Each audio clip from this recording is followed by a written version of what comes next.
தீபாவளிக்கு பலகாரம் சுட ஆரம்பிச்சாச்சு. ஃபஸ்ட்டு முறுக்கு தான் சுட ஆரம்பிச்சிருக்கோம். உங்கள் வீட்டில் என்னென்ன பண்ணுறீங்க அப்படின்றத கமெண்ட் பண்ணுங்கள். முறுக்கு நானுமே இதுதான் ஃபஸ்ட் டைம் பண்ணுறேன். ரொம்ப கஷ்டமாக இருக்கும் அப்படின்னு நினச்சேன். ஆனால் வந்து ரொம்பவே ஈஸியாக தான் இருக்குது. பாருங்கள், தீபாவளி முறுக்கு சுடுறது ரொம்ப ஈஸியாக தான் இருக்குது.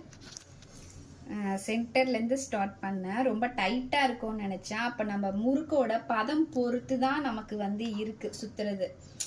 ஒரு சில டைட்டாக இருக்கும் அப்படிம்பாங்களே, இல்லை எனக்கு கையே சுத்தமாக வலிக்கலை, அந்த அளவுக்கு தான் இருக்குது. ரொம்ப ஸ்மூத்தாக இருக்குது. அப்போ பதம் கரெக்டாக வச்சுட்டோன்னா நமக்கு முறுக்கு வந்து ஈஸியாக வரும். இப்போ கடாயிலும் எங்கே பாருங்கள், இப்படி தான் தீபாவளி முறுக்கு வந்து சுட்டுட்டு இருக்கேன். அப்படியே நான் ஒரு 4 முறுக்கு போடுவேன், கரெக்டாக இருக்கும். இப்போ பாருங்க,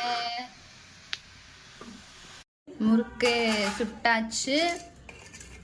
இது வந்து அந்த 3 குழி வருதுல பிளெயின், அந்த முறுக்கு. இது வந்து ஒத்த ஸ்டார் வந்துச்சு. அது 3 ஸ்டாரும் இருக்குது. அது நான் போடலை, ஏன்னா அது இன்னும் ரொம்ப பெருசாக வரும். அதனால நான் அது போடல. இதெல்லாம் வந்து அந்த ஒத்த ஸ்டார் தான். நல்லா வந்திருக்கு முறுக்கு. ஃபஸ்ட் டைமு, எனக்கு ஸோ ஹாப்பி. நீங்கள் எல்லாம் முறுக்கு சுட்டுருக்கீங்களா? சுடலைன்னா நீங்களும் ட்ரை பண்ணுங்கள், ரொம்பவே நல்லாயிருக்கும்.